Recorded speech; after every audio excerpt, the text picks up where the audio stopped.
A cardinal sin of integralists reflects a problem that afflicts all of social media in the context of trying to have an intellectual debate. A philosopher presents his case across a book of say 100,000 words.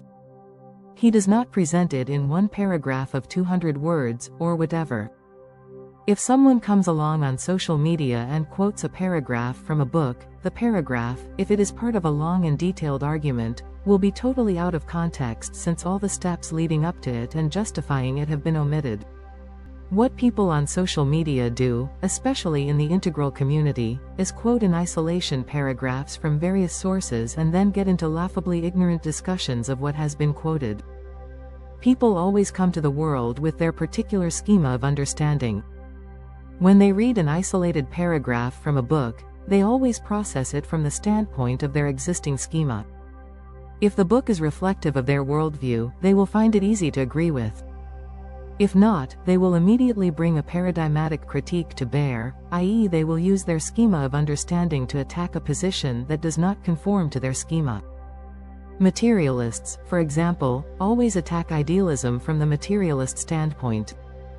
They make no attempt to understand the idealist position, and they have only the sketchiest idea of what idealism actually is and how many different types there are, e.g. subjective idealism, objective idealism, transcendental idealism, absolute idealism, mathematical idealism, and so they can never follow the argument being made by the idealist, which always requires a sophisticated understanding of idealism. What you get is endless straw manning of the opponent. Laughably, some pseudo-intellectuals talk about steel manning their opponent's position, but that of course would require an extremely thorough understanding of the schema used by the opponent, and that's exactly what these pseudo-intellectuals lack. It's hilarious reading comments by materialists regarding mathematical idealism and rationalism, ontological mathematics. These materialists literally have no idea what ontological mathematics is, and they simply apply whatever half-baked notions they have come across regarding the abstract mathematics taught in universities. When you don't even understand the basics of your opponent's position, you will never do anything but strawman their case. So, instead of reacting to a paragraph from a book someone has quoted, why don't you change the habits of a lifetime and actually read the whole book before even contemplating replying? Only then will you actually be reacting to the book's argument, rather than superimposing your own hostile schema over it in order to find fault with it because it fails to agree with your paradigm. Intellectual communities on social media are always pseudo-intellectual because social media reduces everything to quoted paragraphs and video clips, all conducted at an incredibly shallow level, and thus the core arguments are missed 100% of the time. Being an intellectual is incredibly hard work. It's not something you do during your lunchtime. If you haven't done the work, keep your ignorant opinions to yourself. As Pythagoras said, be silent or say something better than silence. If you don't know anything about idealism, i.e. you don't have an in-depth understanding of the philosophies of Pythagoras, Plato, Plotinus, Descartes, Leibniz, Berkeley, Kant, Fichte, Schelling, Hegel, Schopenhauer, Hartmann and Gödel, you had better keep your mouth shut about idealism. All you are doing is spouting your materialist ignorance of what is actually being asserted by idealism. As for ontological mathematics, it does for idealism what abstract mathematics did for materialism. When you combine materialism and abstract mathematics, you get physics and the whole of science. When you combine idealism and ontological mathematics, you get what we call the ontic science, the science of existence, i.e. of ontology, epistemology, metaphysics and physics. Physics is shown to be a subset of idealism. An academic world based on ontics rather than physics would be a completely different academic world. Free thought? Kierkegaard said, people demand freedom of speech to make up for the freedom of thought which they avoid.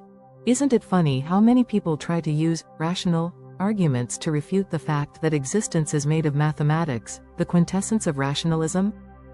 How can you use reason to refute reason? That's how deluded and irrational these people are when they try. They regard empirical arguments as rational arguments. They are nothing of the kind. They are committing a category error when they introduce semantics into a syntactic argument, when they introduce semantic empirical arguments into the domain of syntactic rationalism. Reality concerns either a single absolute truth, reason, or all truths, unreason, where everyone can believe anything that floats their boat. The latter is exactly the path humanity has chosen. Everywhere, you come across the claim that everyone has their own truth. This is of course wholly false. They have their own lie. There is only one truth, but there are infinite lies. Are you one of the few who can separate truth from lies? You're either on the side of reason, or you're not. If you're on the side of reason, you won't base any arguments on faith, mysticism, or empiricism. You won't cite your feelings, your mystical intuitions, or your sense perceptions. Sadly, that's all that people do on social media.